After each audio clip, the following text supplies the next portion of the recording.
I guess we got to break down Mr. Aioli back dipping into our combo. About to put the sauce on the combo.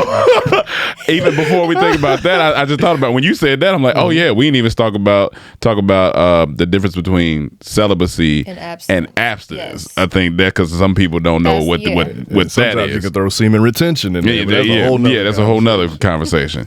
Maybe break down celibacy and abstinence for those who may be listening and don't know the difference, who maybe thought they were one and the same, So before I start, listen, this is just me. I'm for sure. Spiritual advice. So you guys taking it how you want it. I'm taking every word to heart. I'm doing everything you say. So if you lead me down the wrong path, I'm coming. You say you jumping off this bridge, I say what time? But no, that is true. That's what I was going to say. There's a difference between abstinence and celibacy. Abstinence is really just restraining from having any type of sexual intercourse. Got you. Just mostly penetration. People are just like, and is abstinence is that specifically until marriage, or that's just like anything sexual? I believe it's just like you just aren't having sex. Gotcha. So Okay. Most people just like, I'm just not having sex. Whether you're not in a relationship, for sure. you're just not doing it, or whatever the case.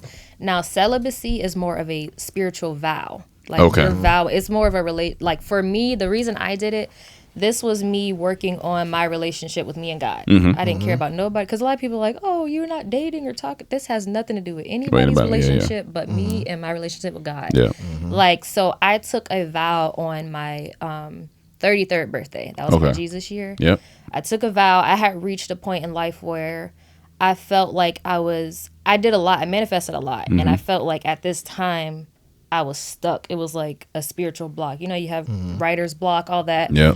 I didn't know what to do next. I've manifested everything, so I went bigger, but I was nowhere near these goals. I didn't know how to reach them or attain them. So I was just like, I was just at a spiritual block. I didn't know I wasn't aligned. Like meditation wasn't working. All the things that normally work wasn't working. And then I realized, it was my Jesus year, 33. And it was also my third year of really diving deep into my spiritual journey. So my angel number is 333. You guys can look up what that means. But I'm like, this makes sense. Like, I have to do something for my 33rd birthday. So I took a vow of celibacy and I dedicated my Jesus year to God, basically. Now, when I did my vow, and I'm still learning as well, but I just was like, just no sex, no penetration, nothing like that. My love language is physical touch. I don't like to be touched. This is weird. I don't like to be touched. Yeah, that's definitely weird. Yeah, because mine is the same. Yeah, I like both. I like to be touched. Yeah. Here's the thing. I don't know how to control it, but people transfer energy to me a lot. So I don't like to be touched because I will have their emotions, and then I get frustrated because I don't know whose it is sometimes. Okay. So I don't like a lot of people to touch me. I'm big on the energy. If we good, and I know y'all cool, I wouldn't be here if y'all weren't. But y'all cool, so I don't mind y'all touch me. But I still get jumpy when people touch me. And I'm a true empath. Like, people say they're empaths. I'm like, you're not a true empath, because true empaths hate it. Because we can't control it. We are always drained. It's never our energy. So my love language is physical touch, because if I care for you, if I love you, you touch me. Why are you not touching me?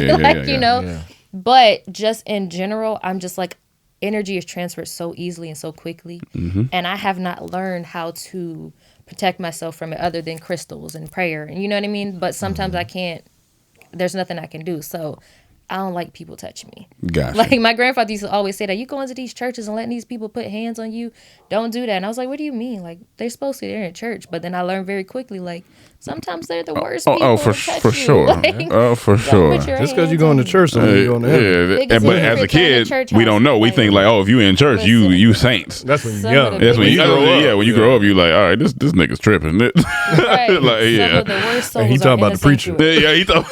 Look at this nigga. This nigga up here. What are you talking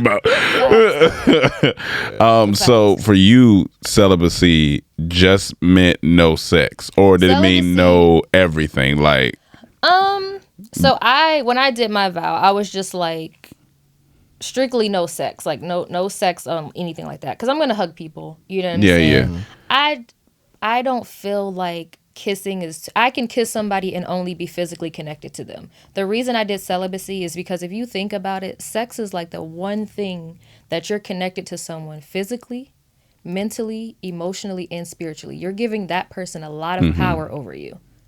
just by having sex with them. And me, the type, and a lot of women, we have to be connected. I have to be connected with you in all 4 of those ways for me to enjoy it. Otherwise, it's just a chore.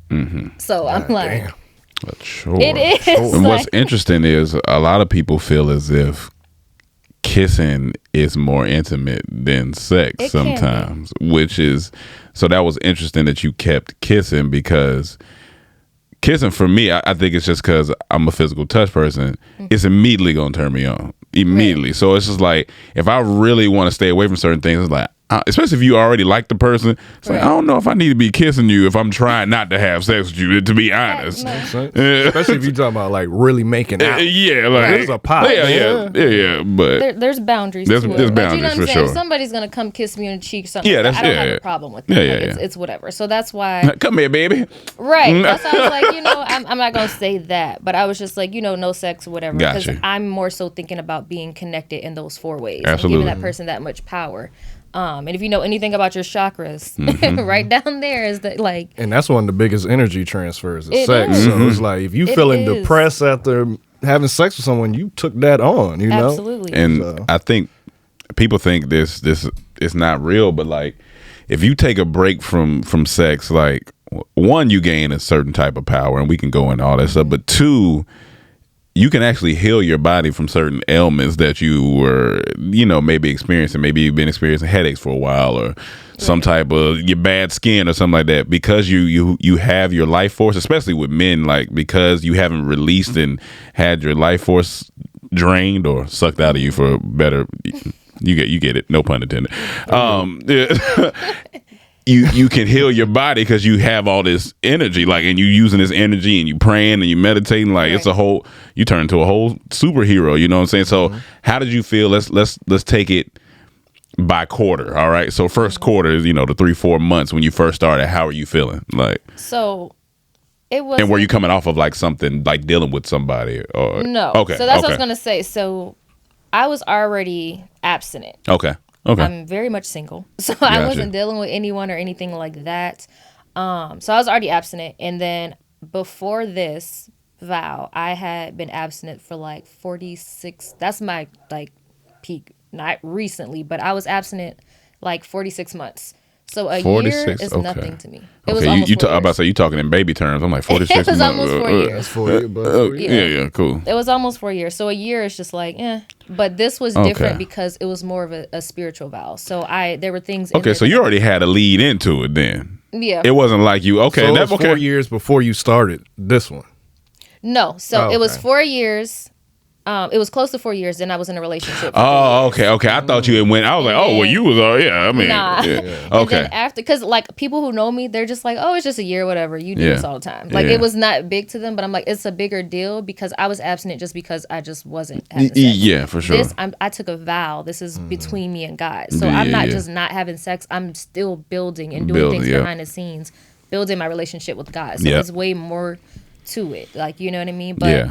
the first few months was like cool. It wasn't nothing major, nothing crazy. I still was at a very much like spiritual block. But I started doing, like I said, I started doing more between me and God, going to church and listening to different things. I wake up in the morning. Actually, you guys were talking on Tahir's podcast, and I was like, yo, I need that prayer. And you said that 4-minute prayer. yeah, So the every Bill- morning I was Bill doing Winston, that. yeah. When I would get dressed, I would try to stay off social media for like an hour, the first hour. Yeah. When I would drive to work, I would listen to the prayer. So you started this last February, because I don't think people knew when your birthday was. So yeah, it's last February. Last Mhm. February. Yep, Okay. last February. I Yeah. just turned, my birthday was on Monday. So I just reached my 1 year mark and everything Gotcha. like that. So the first few months was fine. It was the last few months. The last few months, Gotcha. that's when I felt like I was being tested. Not just like with sex or anything like that, Just just in everything. general. Yeah, yeah.